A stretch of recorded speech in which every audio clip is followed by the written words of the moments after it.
Es la mañana del 6 de febrero de 1952. En Kenia, una joven de 25 años observa el amanecer. Es un momento de paz, pero a miles de kilómetros, su padre, el rey Jorge VI, acaba de morir. En ese preciso instante, la joven ya no es Isabel, sino la reina. El mundo se detiene. La joven que había estado de vacaciones asume instantáneamente el trono. Siempre anteponiendo el deber incondicional al dolor, esta disciplina estoica es la constante que definirá un reinado de 7 décadas. Su nombre, Isabel Alexandra María Windsor. Pero antes de adentrarnos en la historia de la mujer que sobrevivió a 14 primeros ministros, forjó una mancomunidad de un imperio en ruinas y convirtió su corona en el símbolo de la estabilidad mundial. No olvides suscribirte al canal y cuéntanos en los comentarios. ¿Fue la reina Isabel II únicamente una monarca discreta o la arquitecta de la supervivencia de la corona que con su silencio estratégico convirtió la fuerza de su voluntad en la herramienta política más poderosa del siglo XXI? Acompáñame a adentrarnos en los orígenes de la figura que, con una voluntad inquebrantable, se convirtió en el referente de deber y resiliencia de la historia contemporánea.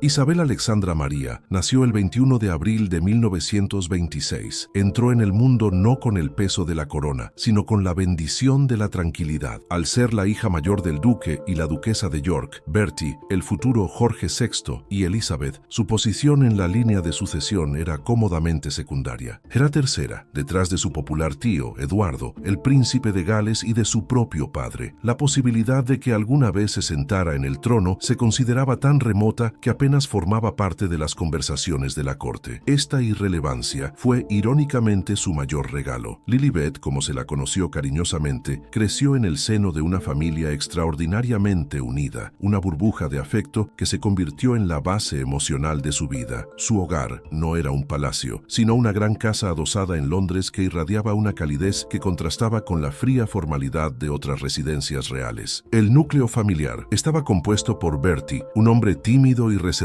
que padecía un tartamudeo debilitante; Elizabeth, su madre, una mujer escocesa de temperamento firme y un encanto social legendario; Lilibet, la niña responsable y metódica; y su hermana menor Margarita, la extrovertida, espontánea y vivaz. Lilibet exhibía desde muy temprana edad una seriedad precoz y un amor por el orden que asombraba a sus niñeras. Era la buena de la casa, organizada, diligente en sus estudios y con una fascinación inmediata y duradera por los caballos y los perros. Mientras que Margarita representaba el brillo y el fuego artístico, Isabel era la calma y el sentido innato del deber. Esta distinción, forjada en la infancia, prefiguraría sus destinos. El refugio idílico de los York se hizo añicos con una brutalidad inesperada en 1936, conocido en la historia británica como el Año de los Tres Reyes. La muerte de su abuelo, el formidable rey Jorge V, en enero, colocó en el trono a su tío, el carismático y soltero príncipe de Gales, quien ascendió como Eduardo VIII. Eduardo, un hombre moderno, popular y apasionado, estaba sin embargo fatalmente enamorado de Wallis Simpson, una socialité estadounidense 2 veces divorciada. Para el Estado británico, la aristocracia y, lo más importante, la Iglesia de Inglaterra, que consideraba al monarca su cabeza, la idea de que una mujer con 2 exmaridos vivos se convirtiera en reina consorte era sencillamente intolerable. Eduardo VIII se enfrentó a un ultimátum que conmocionó al mundo: renunciar a Wallis o renunciar al trono. Su elección, sin precedentes en la historia británica moderna, fue la de elegir el amor por encima de la obligación real. La abdicación, anunciada en un sombrío discurso radial en diciembre de 1936, no fue solo una crisis política, fue un terremoto emocional que marcó a la joven Isabel de forma permanente. Lilibet, con apenas 10 años, presenció la angustia de sus padres. El acto de egoísmo de su tío, tal como lo percibieron, destrozó la monarquía y empujó a su padre, Bertie, un hombre que luchaba contra su propia timidez y tartamudeo, al trono como Jorge VI. Para Isabel, el impacto fue triple. Primero, fue testigo directo de la pesada, casi insoportable carga que la corona impuso a su padre. En segundo lugar, su propio destino se selló con frialdad. Isabel dejó de ser una princesa menor para convertirse en la heredera aparente, la siguiente en la línea directa. La reina madre, Elizabeth, nunca perdonó a Eduardo y Wallis por la humillación y la carga impuesta hija, a su amado marido. Ella inculcó esta lección a sus hijas con una fuerza moral inquebrantable. La institución siempre, sin excepción, debe triunfar sobre el deseo personal. Con la ascensión de su padre, la educación de la heredera se transformó en una preparación metódica y acelerada. Isabel fue retirada aún más de la vida pública y social. Su instrucción constitucional fue rigurosa. Recibió clases de Sir Henry Marten, el vicepreboste del elitista Eton College, quien acudía al castillo para enseñarle. Marten no solo le instruyó en la historia de la realeza, sino en los intrincados detalles del parlamento, la ley y el papel simbólico del monarca en una democracia. El código de comportamiento que le inculcaron era claro y absoluto. La reina no tiene opiniones políticas públicas. Su rol es el de consejera discreta y neutral, la última salvaguarda de la nación. Debe ser vista en su dignidad, pero nunca oída en un sentido polémico. Aprendió la virtud del silencio estratégico, una herramienta que le permitió trabajar con 14 primeros ministros sin que el público supiera jamás su verdadera inclinación. Su vida se convirtió en una preparación silenciosa y constante para una vocación que nunca había buscado, pero que ahora aceptaba como destino ineludible. A diferencia de los herederos modernos que pasan por la universidad y viajan por el mundo, Isabel fue criada en una burbuja de alta moral y disciplina, expuesta a una mínima compañía externa. Su único contacto con niños de su edad, fuera de su hermana, era a través de las guías Girl Guides, que se reunían discretamente en un terreno en el Palacio de Buckingham, un intento sutil de inyectar una pizca de normalidad en una vida cada vez más extraordinaria. Incluso en su reclusión,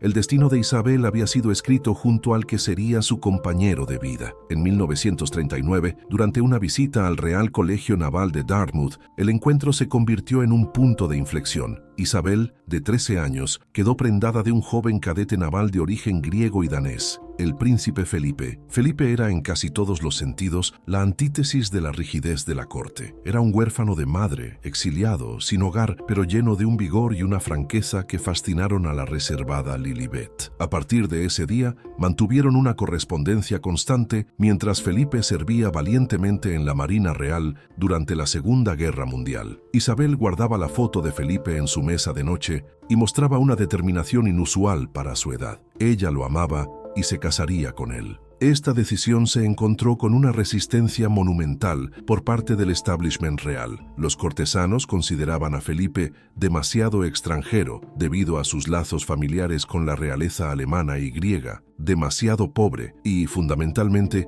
demasiado rebelde para ser el consorte de la futura reina. Temían que su naturaleza impetuosa pudiera desestabilizar a la corona, que acababa de ser salvada de la inestabilidad por su padre. Sin embargo, en este momento crucial, la voluntad de Isabel se mostró inquebrantable. Este fue uno de los pocos momentos en su vida donde su deseo personal triunfó de forma absoluta sobre las objeciones de la corte. Su padre, el rey Jorge VI, terminó cediendo, conmovido por el afecto mutuo y la rara firmeza de su hija, quien demostró una vez más que sabía exactamente lo que quería.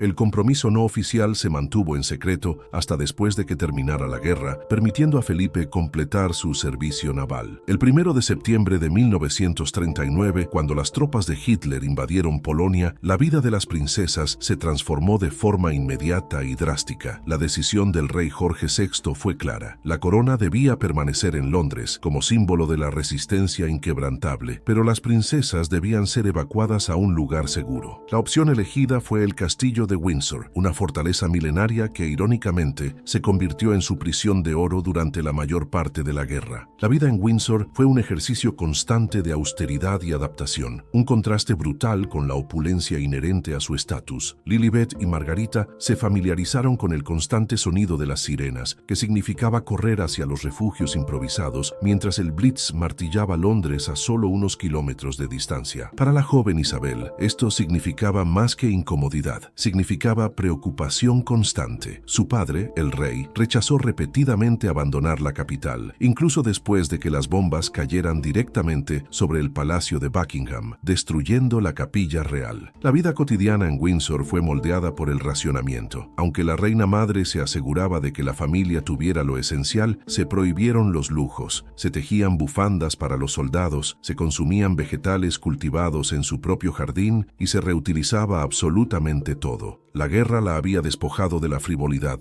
la había vestido con el gris del racionamiento y la había enseñado el valor de la supervivencia. Pero el mundo esperaba más de ella que una simple vida austera. En un momento en que Gran Bretaña estaba sola contra la máquina de guerra nazi, la moral era el arma más importante. El país necesitaba ver que la futura reina compartía su dolor, especialmente el de los niños, muchos de los cuales habían sido evacuados de sus hogares hacia el campo, o peor aún, a otros países de la Commonwealth. A la edad de 14 años, Isabel recibió una tarea que infundía terror en cualquier adulto: dirigirse a la nación y más allá, al imperio, por radio. El 13 de octubre de 1940, la princesa Isabel se sentó junto a su hermana Margarita en un estudio improvisado en el castillo de Windsor. Era una voz diminuta, pero su mensaje era gigantesco. A través de las ondas de la BBC, en un programa dirigido a los niños de Gran Bretaña y la Commonwealth, Isabel habló con una compostura asombrosa para su edad. Su discurso, breve y cuidadosamente redactado, evitó la grandilocuencia. En cambio, ofreció consuelo y solidaridad. A medida que la guerra se acercaba a su fin en 1945, Isabel, que había cumplido los 18 años, la princesa exigió a su padre que le permitiera unirse al esfuerzo de guerra en el frente doméstico. El rey accedió y en un acto de solidaridad que causó sensación internacional, Isabel se unió al Servicio Territorial Auxiliar, ATS, la rama femenina del ejército británico. No se le dio un puesto honorífico detrás de un escritorio. Su elección de especialidad fue deliberada y sorprendente: conductora y mecánica de camiones. Este periodo no solo le dio habilidades prácticas, sino que grabó en su conciencia la experiencia de la vida común. Pudo interactuar con mujeres de todos los estratos sociales, forzándola a salir de la burbuja palaciega. Cuando la guerra terminó y la victoria se celebró masivamente en las calles de Londres, la princesa Isabel, junto a Margarita, caminó de incógnito entre la multitud, un acto de anonimato robado que atesoró profundamente. Por otro lado, su romance con el príncipe Felipe, el cadete naval del que se había enamorado a los 13 años, alcanzaba su punto álgido. Felipe, alto, rubio, condecorado por su valentía en el Mediterráneo, regresó de la guerra con la misma ambición y audacia que había cautivado a Isabel. La reina madre y el rey Jorge VI, aunque personalmente apreciaban la vitalidad de Felipe, estaban nerviosos. Su madre temía que la personalidad dominante de Felipe eclipsara a la tranquila Isabel. Había también una considerable incomodidad con la influencia del ambicioso tío de Felipe, Lord Louis Mountbatten, a quien se percibía como un intrigante que planeaba una unión que beneficiara a su propia familia. Pero Isabel no se dejó disuadir. Su determinación era una vez más tranquila pero absoluta. Para formalizar su compromiso, Felipe tuvo que realizar sacrificios personales inmensos. Tuvo que renunciar a sus títulos reales griegos y daneses, convertirse en ciudadano británico naturalizado y renunciar a la rama de su vida en la marina. Se hizo llamar simplemente Teniente Felipe Mountbatten y se convirtió al anglicanismo. El compromiso oficial se anunció en julio de 1947 y la pareja se casó en noviembre de ese mismo año. La boda fue un rayo de sol en la Inglaterra de posguerra, que aún sufría los rigores del racionamiento. El pueblo, en un gesto de afecto, donó cupones de ropa a la futura reina para su vestido de novia. La ceremonia en la abadía de Westminster, aunque fastuosa, estuvo marcada por la austeridad de la época. Para Felipe, la boda supuso el sacrificio final de su identidad. Se convirtió en ciudadano británico, renunció a sus títulos y fue bautizado con el rito anglicano. El día de la boda, el rey Jorge VI le concedió el título de duque de Edimburgo. La princesa Isabel, por su parte, se convirtió en Su Alteza Real la princesa Isabel, duquesa de Edimburgo. El deseo de la pareja de llevar una vida lo más normal posible se manifestó en sus primeros años de matrimonio. En 1948, apenas un año después de la boda, nació su primer hijo y heredero, el príncipe Carlos. 2 años más tarde, en 1950, nació la princesa Ana. Los años inmediatamente posteriores al nacimiento de sus hijos fueron cruciales para la forja de la joven familia. Isabel, liberada de las obligaciones de la heredera mientras su padre estaba en el trono, tuvo la rara oportunidad de priorizar su vida conyugal. Se tomó el tiempo de disfrutar de la maternidad, aunque bajo los estrictos parámetros de la crianza real tradicional. Los niños eran atendidos principalmente por niñeras guías expertas y la interacción con los padres era intensa pero estructurada. Felipe continuaba su carrera como oficial naval activo. Esto llevó a la pareja a vivir su periodo más idílico en Malta, donde Felipe fue destinado. Para Isabel, este fue su último y más valioso periodo de libertad. Entre 1949 y 1951, la princesa hacía visitas prolongadas a su marido en la isla, lejos de Londres, de la corte y del ojo vigilante de su madre. Sin embargo, este periodo terminó abruptamente. A principios de 1951, la salud del rey Jorge VI, debilitado por el estrés de la guerra y un cáncer de pulmón, comenzó a declinar rápidamente. Isabel y Felipe tuvieron que abandonar la vida sencilla de Malta para regresar a la sombra inminente del trono. De vuelta en Londres, un evento le dio su primera y dolorosa lección sobre la vulnerabilidad de la privacidad y la perfidia de la fama: el escándalo Crawford.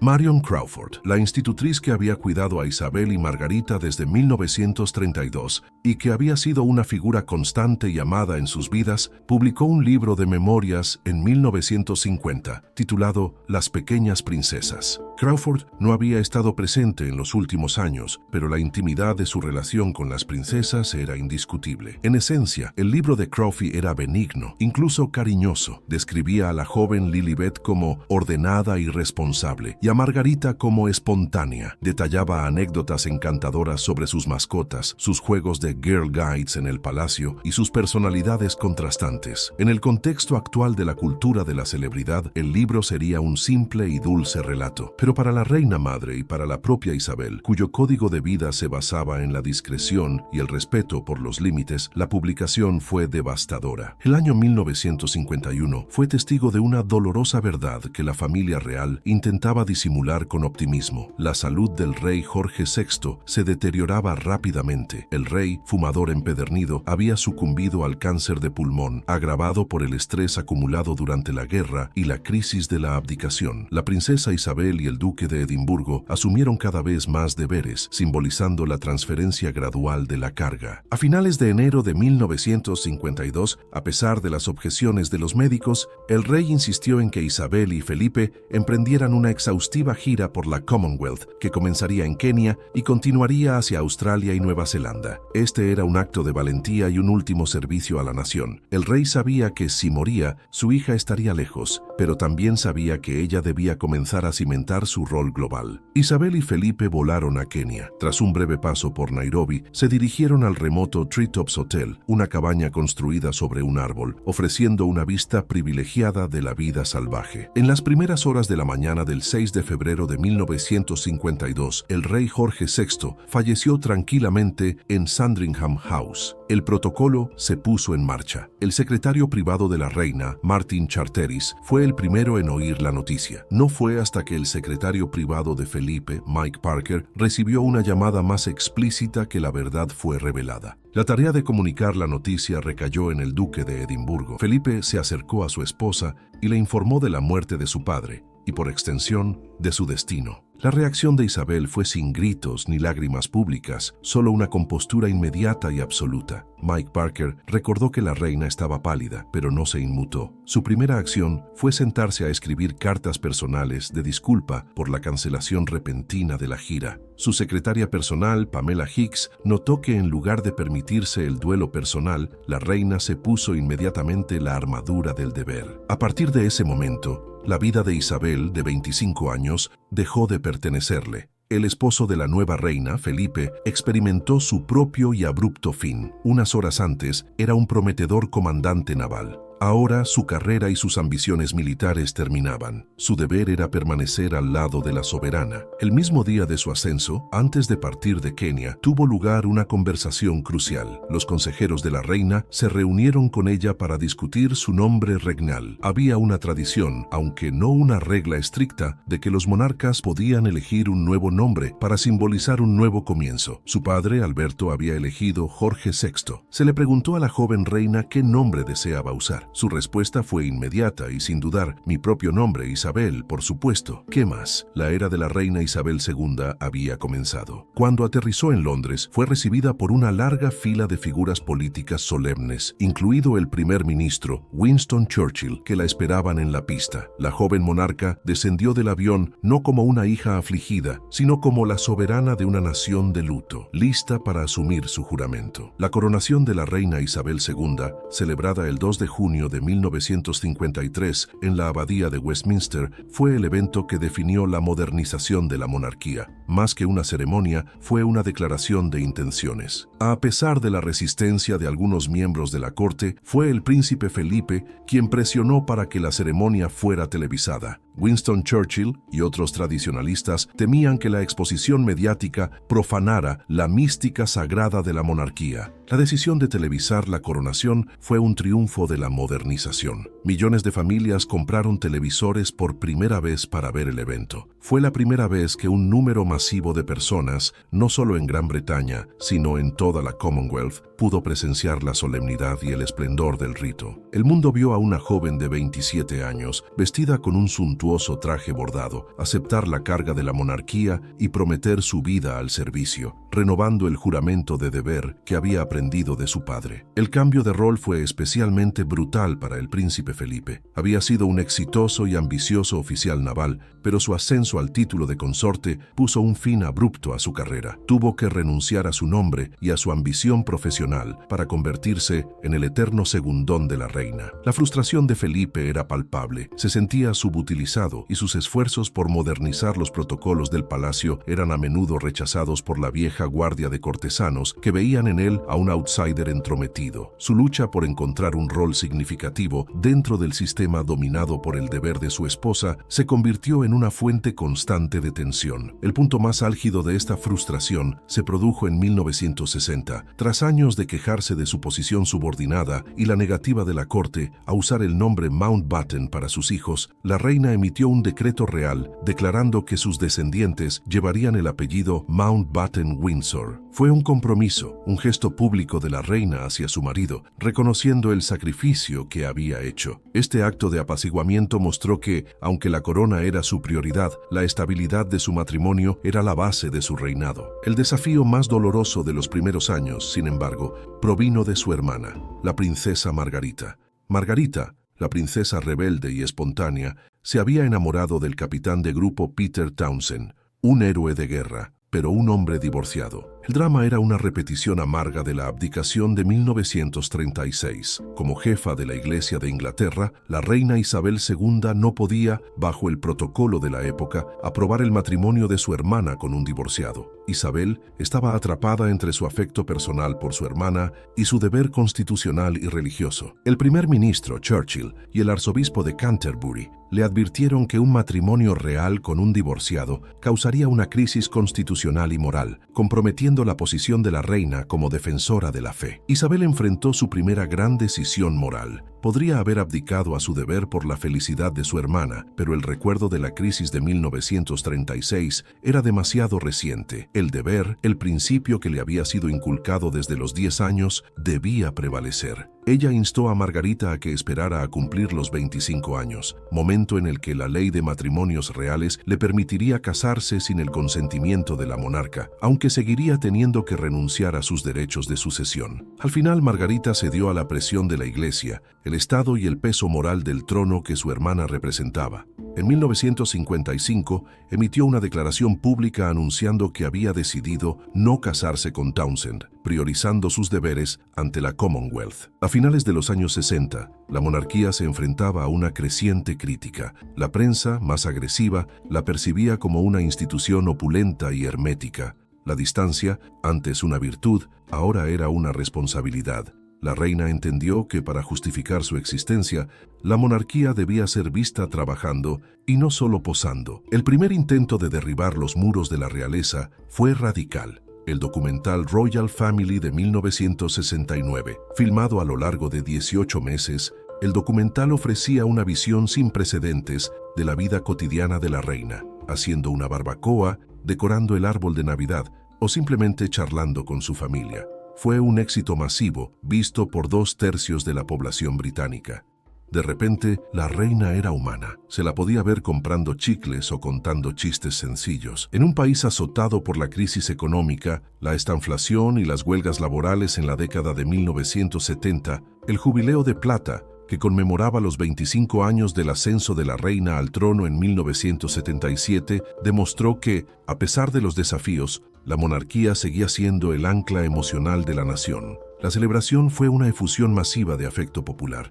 Millones salieron a las calles para las fiestas de barrio. La reina realizó un extenuante viaje de 36.000 millas a través del Commonwealth, visitando países que en gran medida ya eran repúblicas o estaban a punto de serlo. Su presencia, sin embargo, no fue la de una gobernante, sino la de una superembajadora y un símbolo de unidad. El Jubileo de Plata no solo fue un éxito de relaciones públicas, sino una validación de la vida de servicio de Isabel. En 1979, la dinámica política británica cambió con la llegada de Margaret Thatcher, la primera mujer primera ministra de Gran Bretaña. Durante los 11 años siguientes, las dos mujeres más poderosas del país mantuvieron una relación compleja y a menudo tensa, que personificó el choque entre el deber neutral de la corona y la voluntad ideológica del gobierno. La reina y la dama de hierro eran casi opuestas en su enfoque de la vida. Isabel valoraba la tradición, el compromiso y el mantenimiento de la unidad de la Commonwealth. Thatcher valoraba la confrontación, la economía de libre mercado radical y la firmeza ideológica. Sus reuniones semanales en el Palacio de Buckingham eran un estudio en el contraste, pero se respetaban mutuamente bajo el manto constitucional. El punto de fricción más grave, y el único momento en el reinado de Isabel II en el que se rumoreó públicamente su desacuerdo constitucional con el gobierno, fue sobre el tema del apartheid en Sudáfrica. Thatcher, obsesionada con proteger los intereses económicos y comerciales británicos, se opuso a imponer sanciones estrictas al régimen del apartheid. La reina, sin embargo, como jefa de la Commonwealth, una asociación que incluía la mayoría de las naciones africanas, estaba profundamente preocupada por la amenaza que la posición de Thatcher representaba para la unidad de la mancomunidad. Muchos líderes africanos acusaban a Gran Bretaña de hipocresía. En 1986, el periódico The Sunday Times publicó un explosivo informe que afirmaba que la reina estaba afligida por la falta de compasión de Thatcher. El informe sugería que la reina sentía que las políticas de su primer ministro estaban socavando el espíritu de la Commonwealth, que ella tanto había trabajado por preservar. Este era un momento de peligro constitucional extremo. El monarca está obligado a ser políticamente neutral. El simple rumor de que la reina desaprobaba a su primer ministro era suficiente para causar una crisis. Aunque el palacio negó formalmente cualquier brecha en la relación constitucional, el daño estaba hecho. Mientras Isabel navegaba por las aguas políticas, la amenaza a su seguridad y la de su familia se intensificaba, poniendo a prueba su estoicismo. La guerra de guerrillas del ejército republicano irlandés, IRA, que asolaba Irlanda del Norte, se acercó peligrosamente a la familia de la reina en 1979. El objetivo no fue la reina, sino su querido mentor y el tío del príncipe Felipe, Lord Louis Mountbatten. En agosto de 1979, el IRA detonó una bomba a bordo del barco pesquero de Mountbatten mientras navegaba en la bahía de Donegal. El ataque mató a Mountbatten, a su nieto de 14 años y a otros 2 pasajeros. Para la reina, fue un golpe devastador. Mountbatten no solo era un pariente cercano, sino el hombre que había ayudado a guiar a Felipe y había sido una figura paterna para el príncipe Carlos. Por primera vez en su reinado, el conflicto político-militar golpeaba el corazón emocional de la monarquía con consecuencias fatales. La respuesta de la reina fue, como siempre, el silencio dignificado. 3 años después, la monarquía sufrió una humillante y aterradora violación de seguridad que demostró la aterradora vulnerabilidad de la soberana. En julio de 1982, Michael Fagan, un pintor y decorador desempleado, logró escalar el muro del Palacio de Buckingham, evadir las alarmas y a los guardias y llegar hasta la cámara de la reina. Fagan se sentó en la cama de la reina mientras ésta dormía. Isabel se despertó y al ver al intruso actuó con una sangre fría que se convirtió en leyenda. En lugar de gritar o entrar en pánico, lo que podría haber provocado una reacción violenta del intruso, que estaba desarmado pero confundido, mantuvo la calma absoluta. Conversó brevemente con Fagan, luego activó una alarma que falló y finalmente logró llamar a un lacayo, quien acudió a la escena. Este incidente fue un shock para el público y para la propia reina. no solo reveló fallos catastróficos en la seguridad, sino que fue la invasión más íntima de su espacio personal imaginable. El hombre había estado en su habitación, violando el último santuario de privacidad. El incidente llevó a una revisión masiva de la seguridad del palacio. A pesar de los éxitos del jubileo y la demostración de coraje, la crítica pública sobre el coste de la monarquía se intensificó a finales de los años 80 y principios de los 90. Los medios cuestionaban por qué el jefe de Estado, la persona más rica del país, no contribuía al fisco. El argumento era simple. En una era de austeridad, la corona no podía esperar ser mantenida en su totalidad por los contribuyentes. En 1992, y con efecto retroactivo a 1993, la reina tomó la decisión estratégica de aceptar pagar impuestos sobre sus ingresos personales. También decidió que la lista civil se reduciría y que solo el rey, la reina y el duque de Edimburgo serían pagados con fondos públicos, lo que obligaba a otros miembros de la realeza a asumir roles de trabajadores a tiempo completo o a autofinanciarse. La reina había adaptado la monarquía a la televisión, a las calles y al fisco, preparándola para los desafíos personales, mediáticos y emocionales que estaban a punto de desatar la década más brutal de su reinado. El año 1992 pasó a la historia de la realeza como el Annus Horribilis. Año horrible, la frase que la propia reina pronunciaría en un discurso clave. Fue una cascada de desgracias personales y tragedias institucionales que atacaron a la monarquía desde dentro y desde fuera. El año comenzó con la separación pública del príncipe Andrés y Sarah Ferguson, los duques de York, tras la publicación de fotografías escandalosas de Ferguson con su asesor financiero. Poco después, la princesa Ana se divorció oficialmente del capitán Mark Phillips. El golpe más duro fue la implosión del matrimonio del heredero al trono. El público se enteró a través de filtraciones de la profunda infelicidad y las infidelidades mutuas en la unión del príncipe Carlos y la princesa Diana. Las grabaciones telefónicas filtradas, la publicación del explosivo libro de Andrew Morton, Diana, su verdadera historia, y la subsiguiente separación formal de Carlos y Diana expusieron la vida privada de la realeza a un nivel de humillación pública nunca antes visto. La crisis familiar culminó con una tragedia física.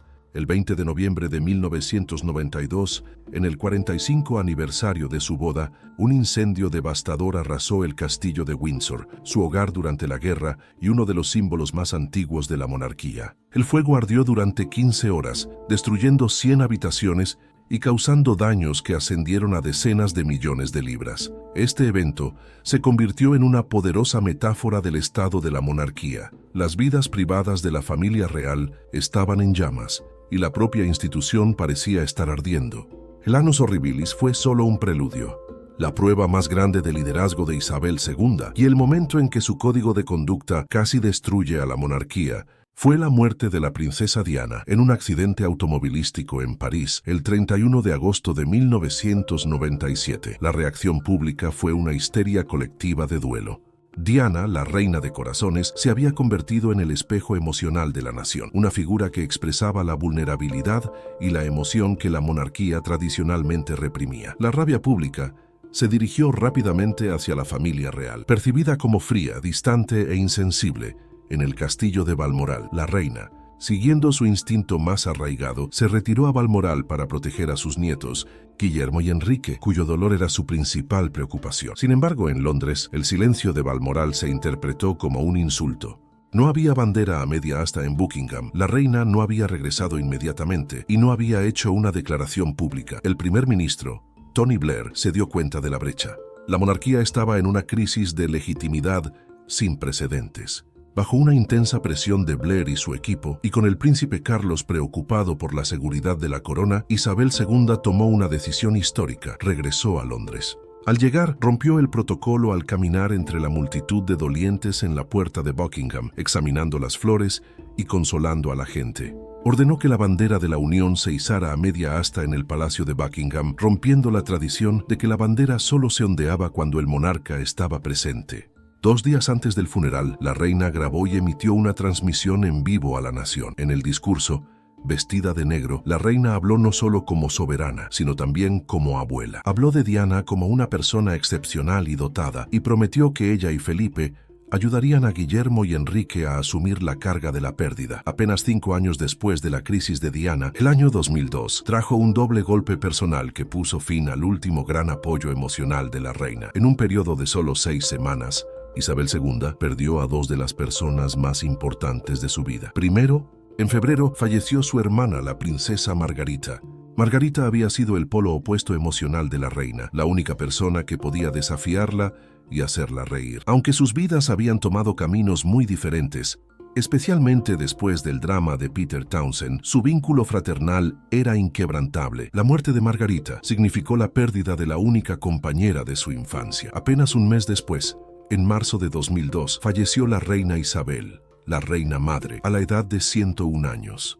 La reina madre había sido la fuente constante de amor incondicional, la guardiana de la moral dinástica y la consejera más cercana de Isabel. Su muerte no solo fue una pérdida familiar, sino el final de una era, la desaparición de la figura que le había enseñado el código de deber. La última gran pieza de este acto de dolor fue la resolución del drama de Carlos y Diana. Después de la muerte de Diana, la relación del príncipe Carlos con Camilla Parker Bowles se hizo pública. Camilla, la mujer que la reina madre había considerado el epítome de la intromisión, era ahora una figura permanente. Inicialmente, la reina se había resistido a aceptar a Camilla, pero con el tiempo, el pragmatismo triunfó. La estabilidad de la línea de sucesión requería que el heredero estuviera felizmente casado y que su consorte fuera aceptada. En 2005, la reina dio su bendición oficial a la unión civil de Carlos y Camilla y asistió a la ceremonia religiosa posterior. Esta aceptación no fue solo un acto de amor materno, fue un acto de modernización estratégica. Años más tarde, en su mensaje del Jubileo de Platino, la reina cerró el círculo al declarar su sincero deseo de que Camilla fuera conocida como reina consorte cuando Carlos ascendiera al trono. El año 2012 representó el punto de mayor aprobación pública y visibilidad global de la reina. El Jubileo de Diamante, que conmemoraba sus 60 años en el trono, fue una celebración que trascendió la monarquía y se convirtió en una fiesta nacional e internacional de respeto. La reina, de 86 años, asistió a una serie de eventos agotadores, culminando con un desfile de barcos por el Támesis. El momento que selló su estatus como un ícono cultural global ocurrió meses después, durante la ceremonia de apertura de los Juegos Olímpicos de Londres 2012. En un acto audaz de autoparodia y humor, la reina participó en un sketch filmado con el actor Daniel Craig como James Bond. La escena mostraba a Bond escoltándola desde el Palacio de Buckingham en helicóptero, culminando con la propia reina saltando en paracaídas hacia el Estadio Olímpico. A pesar de su popularidad personal, la reina pasó la última década de su vida lidiando con escándalos dentro de su familia que amenazaron con revertir el progreso de adaptación logrado. El escándalo más devastador fue el que afectó a su hijo, el príncipe Andrés, duque de York. Sus lazos de amistad con el financiero y agresor sexual convicto Jeffrey Epstein se hicieron públicos y generaron una crisis de reputación masiva. La situación alcanzó su punto álgido con la desastrosa entrevista de Andrés en la BBC en 2019, donde intentó defender sus acciones sin mostrar remordimiento ni empatía por las víctimas. La reacción pública fue de indignación total. La reina, actuando con la firmeza pragmática, en 2022 despojó a Andrés de sus títulos militares honoríficos y sus patrocinios reales, y decidió que enfrentaría la demanda civil de abuso sexual como un ciudadano privado. Este fue un acto de sacrificio materno por el bien de la institución. Simultáneamente, la reina tuvo que hacer frente a la crisis de la partida del príncipe Enrique y su esposa Meghan, duquesa de Sussex, apodada Megxit por la prensa. En 2020, la pareja anunció su decisión de dejar sus roles como miembros de la realeza y buscar una vida de independencia financiera en Norteamérica. La crisis no se trataba solo de una disputa familiar, sino de la definición del servicio real. La reina respondió a la situación con una declaración medida y conciliadora, conocida como el Acuerdo de Sandringham. Ella aceptó su decisión, pero dejó claro que al dejar el servicio, perderían el derecho a usar sus títulos de Alteza Real y los beneficios financieros asociados. El 9 de abril de 2021, a la edad de 99 años, falleció el príncipe Felipe, duque de Edimburgo, el marido de Isabel, y su fuerza y apoyo constante durante 73 años. Este evento fue la pérdida personal más profunda para la reina. Felipe había sido su consejero, su crítico, su confidente y el único hombre que siempre la trataba como su esposa, no como la reina. Su relación había sido la piedra angular de su reinado, la base que le permitía llevar la carga pública. El funeral de Felipe fue un evento sombrío, marcado por las restricciones de la pandemia de COVID-19. La imagen de la reina sentada sola en los bancos de la capilla de San Jorge, vestida de negro, manteniendo su máscara y su compostura, se convirtió en un ícono mundial. La imagen de su soledad bajo el peso del luto y el deber resonó en todo el planeta. La reina no solo estaba de luto por su esposo, sino por el final del único compañero que había conocido su verdadero yo. Al llegar al final de su vida, el legado de Isabel II se midió menos por las leyes que promulgó, que eran pocas, y más por su inmensa influencia moral. La Commonwealth, la red de 56 naciones soberanas que ella ayudó a nutrir de las cenizas del Imperio Británico, fue su obra magna. Durante 7 décadas, viajó incansablemente, usando su encanto y su neutralidad para mantener unida una colección de países dispares. En una era post-imperial, la reina se transformó en una superembajadora global, una de las pocas figuras que podía sentarse con un dictador, un líder democrático y un jefe tribal con igual dignidad y respeto. Su diplomacia silenciosa fue un contrapeso constante a la agresividad de la política. Su reinado de 70 años le dio una perspectiva y una sabiduría que trascendían a cualquier político o ideología. Ella se convirtió simplemente en la reina, un símbolo de continuidad y estabilidad que hacía sentir a líderes mundiales, desde Nelson Mandela hasta John F. Kennedy, que estaban en presencia de la historia viva. El año 2022 comenzó con la celebración del Jubileo de Platino, los 70 años de Isabel en el trono. La reina, frágil pero presente, se mostró al público por última vez, rodeada de sus herederos. A finales del verano, su salud declinó rápidamente. Su último acto de servicio público fue recibir y nombrar formalmente a su 15ª primera ministra, Liz Truss, en el castillo de Balmoral. Fue la primera vez que no lo hizo en Londres, un signo final de su debilidad. 2 días después, el 8 de septiembre de 2022, la reina Isabel II falleció pacíficamente en Balmoral a los 96 años. Su muerte desencadenó la Operación Puente de Londres y en Escocia la Operación Unicornio. El féretro de la reina viajó desde Balmoral hasta Edimburgo y luego a Londres en una procesión de duelo que conmovió a millones de personas. El sentido de pérdida fue tangible. La generación que había vivido con ella como una constante se enfrentaba a un mundo sin su ancla. El sucesor, el rey Carlos III, asumió inmediatamente el trono. Carlos, a diferencia de su madre, es un hombre conocido por sus pasiones, especialmente su activismo por el medio ambiente y la arquitectura. Su estilo de monarquía se anuncia como más pequeño, más enfocado y menos reacio a abordar temas controvertidos. El legado de Isabel II, sin embargo, es inmutable. Ella demostró que la monarquía británica podía sobrevivir a la modernidad, al escándalo y al terrorismo, no a través del poder político, sino a través de una disciplina personal, una neutralidad inquebrantable y un estoicismo que se convirtió en una forma de arte. Ella no eligió su corona, pero eligió cada día el deber que conllevaba. El guión de la vida de Isabel II no termina con su muerte, sino con su inmortalidad institucional. La mujer se ha ido, pero la corona que salvó continúa. Gracias al sacrificio y la voluntad de Lilibet, la princesa que no estaba destinada a reinar, pero que se convirtió en la figura más determinante del siglo XXI. Gracias por acompañarnos en este viaje por los 70 años de reinado de Isabel II.